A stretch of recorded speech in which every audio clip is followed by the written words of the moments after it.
বাইরে এত গরম পড়েছে যে আর থাকাই যাচ্ছে না, তাই তোমাদের দাদা ভাইকে বললাম বাজার থেকে একটু পুদিনা পাতা এনে দিতে। যেই বললাম অমনি সাথে সাথে কাজ হয়ে গেল। দাদা ভাই বাজার থেকে পুদিনা পাতা এনে দিল। আমি তাড়াতাড়ি করে একটি পাত্র নিলাম, সেই পাত্রের মধ্যে একটু জল দিয়ে দিলাম।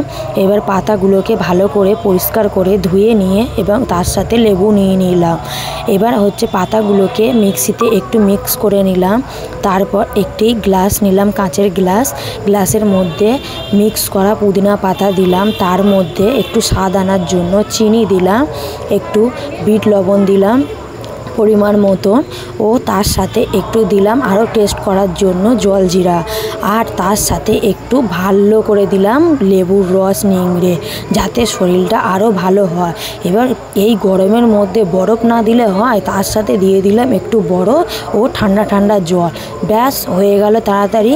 এইবার এটাকে ভালো করে মিশিয়ে নিয়ে চটজলদি রেডি করে খেয়ে নিলাম। তোমরা খাওয়ার পর জানিও কেমন হয়েছে, আর কমেন্ট করে জানিও। আমার চ্যানেলটিকে ফলো করো এবং বেশি বেশি করে সাপোর্ট করো ও শেয়ার করো।